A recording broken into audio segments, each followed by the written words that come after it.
ఉంది. పైగా ఉద్యోగం ఉన్నప్పుడు ఖర్చులకు అలవాటు పడి ఉంటారేమో. ఇప్పుడు అలా సాగటం కష్టం కదండి. మాకంటే పెద్దవాళ్ళు సంపాదించి పడేశారు కనుక హాయిగా కాలు మీద కాలేసుకుని దర్జా వెళ్ళబోతున్నాం. అవునలా నిలబడిపోయారేమిటి? రండి కూర్చోండి. రంగమ్మా, రంగమ్మా, అమ్మ పిలిచారా? నీకైనా బుద్ధుందా? ముప్పోట్లా కడుపు కింద తిని తిరగగానే సరికాదు. ఇల్లు ఒళ్ళు శుభ్రంగా ఉంచుకోవాలి. టీపా మీద పట్ల ఏమిటి? ఇదేమన్నా కూలాళ్ళ గుడిసె అనుకున్నావా? ఇంకా చూసావే.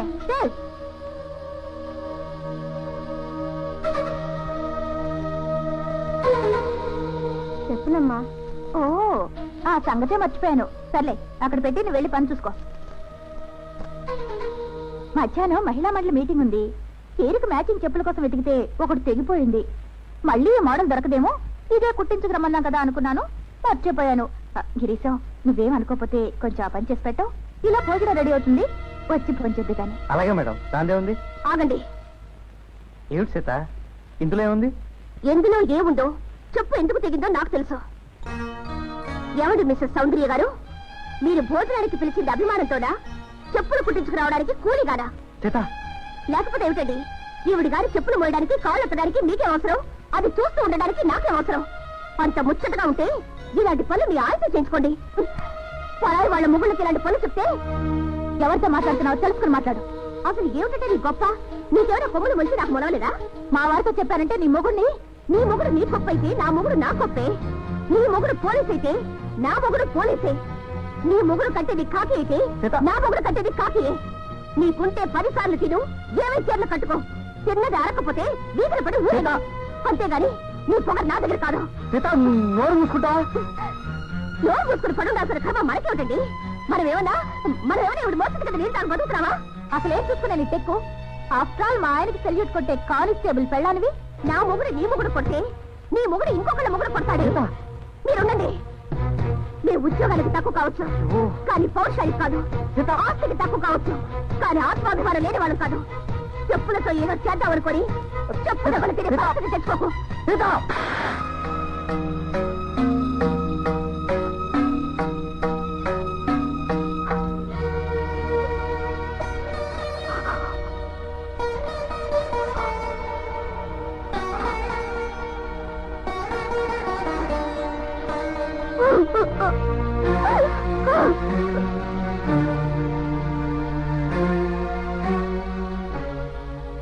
మా సేపు తొందరపాటుకి నేను క్షమాపణ చెప్పుకుంటున్నాను.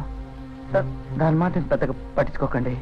నోరు పారేసుకుంది నీ పెళ్ళం అయితే నాకు నీ క్షమాపణలు ఎందుకు? అయినా పెళ్ళ నడుపులో పెట్టుకోలేని వాడివి నువ్వే మగాడివి. నీకు చేతనైతే నన్ను నానా మాటలు అన్న మీ ఆవిడతోనే నాకు క్షమాపణ చెప్పించు. మీ మగతను నిరూపించుకోవడం కోసం నాతో క్షమాపణ చెప్పించడం కాదండి. నీకు చెప్పందిచ్చినప్పుడే ఆ ఎస్పీ పెళ్ళాన్ని చెప్పించు కొట్టుంటే అదండి, అదే మగతనం అంటే. ఆ సోదంతా నాకు అనవసరం. చెప్పింది చేస్తావా చేయవా? నీకు తప్పుడు పనులు చెప్పింది తప్పు చేసింది తనైతే నన్ను క్షమాపణ చెప్పమంటారే? బుద్ధి జ్ఞానం ఉన్న ఆడదైతే తనే నీకు క్షమాపణ చెప్పేది. సీత, నీ మొండితనంతో నన్ను రెచ్చగొట్టకు. ఎందుకు చెప్తున్నానో అర్థం చేసుకో సీత. ఆవిడ అసలే పట్టుదల గల మనిషి. నాది మొండితనం, ఆవిడది పట్టుదల. అయితే మాత్రం ఏం చేస్తుంది? మొగుడుతో చెప్పి మీ ఉద్యోగం ఓడగొట్టిస్తుంది. అంతేగా? ఆ చెప్పులు మోసే బ్రతకడం కన్నా చెప్పు పట్టుకొని అడుక్కు తింటాం నయమండి. అది పోయింది. పరాయి ఆడదాని ముద్ద చేస్తున్న వాళ్ళు ఇప్పుడు ఆలోచిస్తున్నారు ఎందుకండి? కొట్టండి. కొత్త మర్యాదను కప్పిపుచ్చుకోవడానికి మగాడు చేసే ఆఖరి ప్రయత్నం పెళ్ళాన్ని కొట్టడమేనండి. మీరు అదే చేయండి. నువ్వు ఎలాగో నీ ఉద్యోగాన్ని పోగొట్టుకుని మూలకొచ్చున్నావు. ఇప్పుడు నాకు గట్టి పట్టించేదాకా నిద్రపోయలేదు.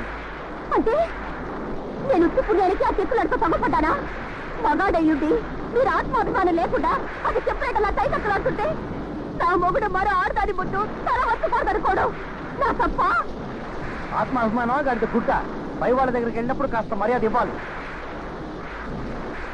మర్యాద ఇవ్వడం అంటే మొహాన ఉమ్మినా తుడుచుకుపోవాలా? మరొకరికి మర్యాద ఇవ్వడం అంటే వాళ్ళ ముందు పెళ్ళాన్ని చెప్ప పగలగొట్టడమా? మాట్లాడరేమండి? ఇదేనా మీకు తెలిసిన మర్యాద? ఊరుకుంటున్నాను కదా అని మరీ రెచ్చిపోతున్నావే. మొగుడిని చవటం చేసి ఆడించాలనుకునే నీలాంటి రాక్షసుని పెళ్లి చేసుకోవడం నాది బుద్ధి తక్కువ.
చెప్పినవన్నీ గుర్తున్నాయి లేవా?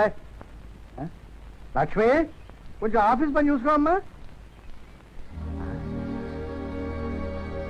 నువ్వా అమ్మా? ఏమిటమ్మా ఇక్కడే ఆగిపోయావు? అమ్మా లోపల రా. రామ్మా. ఏమేవ్ ఎవరొచ్చారో చూడు. రామ్మా. ఏమ్మా సీత, బాగున్నావా? ఇలా ఎండను పడి రాకపోతే ఓ కార్డు ముక్క రాస్తే ఆయన బస్ స్టాండ్కి వచ్చేవారు కాదు. ఉండు, దాహం తెస్తాను. ఏమ్మా, మీ ఆయన్ని కూడా నీతో వెంట పెట్టుకుని వస్తే హాయిగా ఈ పల్లెటూళ్ళలో 4 రోజులు కాలక్షేపం చేసి వెళ్ళేవారు కదా. చూడమ్మా, మొగుడిని కొంగుని కట్టుకోవడానికి చిట్కాలు కావాలంటే మా ముసలిదారు అడిగి తెలుసుకోమ్మా. చాలండి సంబరం, నా సంగతే చెప్పారు. అయ్యో రాత. మా మధ్య ఏంటమ్మా కన్నీళ్ళు పెడుతున్నావా?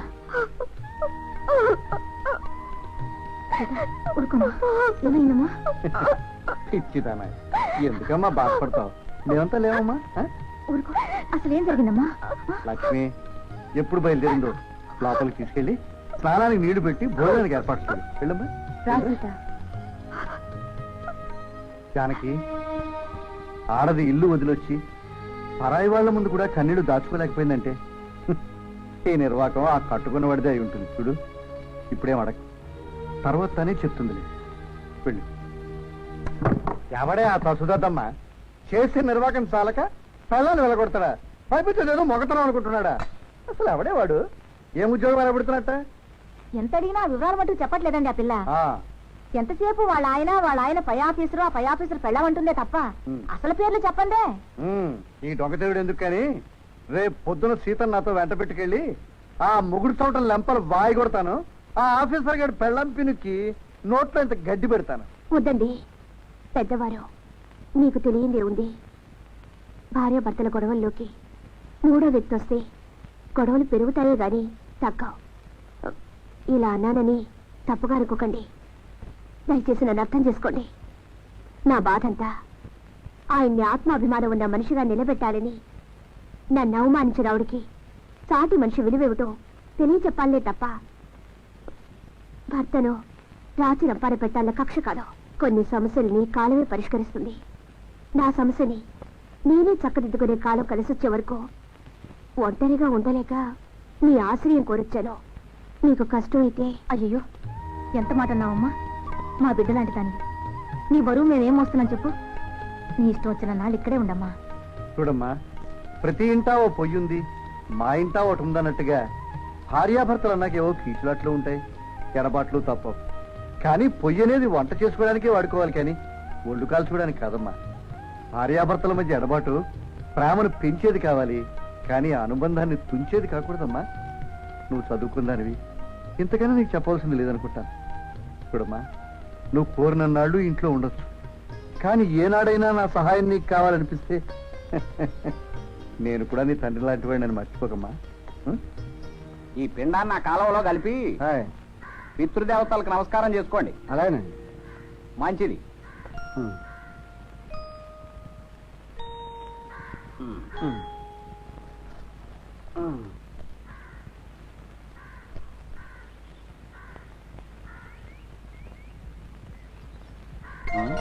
నువ్వా? ఏమిటి, పెళ్ళానికి పిండం పెడదామని వచ్చావా? కట్టుకున్నది కనిపించకుండా పోతే కట్టుగొయ్య పాచినట్టు చెట్టు దగ్గర నిలబడి విషాద పోజులిస్తే సరిపోతుందా? తోడబుట్టిన వాడిని నన్ను కూడా కాదని నమ్మి నీతో వచ్చినందుకు దాని బతుకే బండలు చేశావు కదయ్యా. నేను దాని ఒక్కదానికే సమస్యగా బతికాను. నువ్వో కన్న వాళ్ళకి కట్టుకున్న దానికి చివరికి నీకు నువ్వే సమస్యగా తయారయ్యావు. ఇంకా బతికి ఎవరిని ఉద్ధరించాలి కనుక ఎదురుగా కాల ఉంది, పిండం పెట్టడానికి నేనున్నాను. ఆలోచించుకో.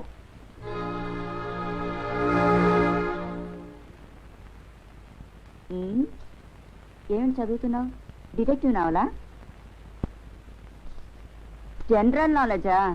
పరీక్షలు వచ్చి పీకల మీద కూర్చున్నట్టు ఈ టైంలో ఇదా చదివేది? జీవితం కూడా ఒక పరీక్షగా, అందులో పాస్ అవ్వాలన్నా కొంచెం జనరల్ నాలెడ్జ్ కావాలి. అమ్మో, ఇంత పెద్ద పాయింట్లు మనకొద్దు గాని నేను ఒకటి అడుగుతాను, చెప్తావా? మీది లవ్ మ్యారేజా? ఏ, ఎందుకని అడుగుతున్నావు? ఏం లేదు, ప్రేమించి పెళ్లి చేసుకున్న వాళ్ళ మధ్య ఎక్కువ తగాదాలు వస్తాయని ఎవరు అంటేను నిజమేనా? ఇంతగా ఆరాధిస్తున్నావు? ఎవరైనా ప్రేమించావా? నేనా? ప్రేమ భలేదానే. పడుకుందామా? లైట్ ఆఫ్ చేస్తున్నాను.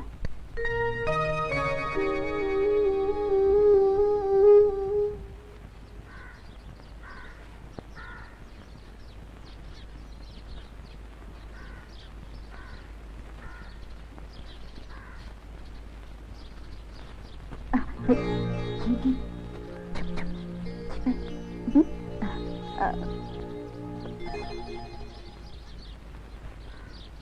ఏ మిస్టర్ మిస్టర్ నేనే బయటికి రా. సరే అండి, నేను మీకు తగులుతుంది అనుకోలేదు. మరి ఎవరికి తగలాలనుకున్నావు? వరలక్ష్మి, ఎందుకు చేసావా పని? మా సంగతి మీకు చెప్పమని గుర్తు చేయడానికండి. నీ సంగతా ఏమిటిది? మిమ్మల్ని మేమిద్దరం ప్రేమించుకున్నాం. ఎన్నాళ్ళ నుంచి జరుగుతుంది ఈ ప్రేమాయణం? మా పెళ్లి తాంబూలాల వరకు వచ్చి ఆ అన్నయ్య మూలంగా చెడిపోయినప్పటి నుంచి. మరి నాతో చెప్పడం ఎందుకు? మీ పెద్దవాళ్ళతో చెప్పి పెళ్లి చేసి పెడతారుగా. మా వాళ్ళు రెడీయేనండి, కానీ ఒకసారి చెడిపోయిన సంబంధాన్ని మళ్ళా మా వాళ్ళే వచ్చి అడగలేరు కదండి. అటు నుంచి మీరు వచ్చి కాస్త చొరవ చేస్తారండి. మరి మీ చెల్లెలి పెళ్లి? మొన్న ఈ మధ్య చేసాం, వేరే ప్రాబ్లమ్స్ ఏమీ లేవు. కట్న కానుకలు కూడా నాకు అక్కర్లేదండి. మీకు అక్కర్లేదు సరే, మీ వాళ్ళు ఒప్పుకోవాలిగా. వాళ్ళు ఎప్పుడూ ఓకే. శంకరయ్య గారితో మీరు కాస్త ఊ కొట్టిస్తే చాలు. ఊ కొట్టినంత మాత్రం సరిపోతుందా అమ్మా? పెళ్ళంటే మాటలతో జరిగే పనే. వాళ్ళు మనకంటే స్థితిపరులు కూడాను. కట్న కానుకలు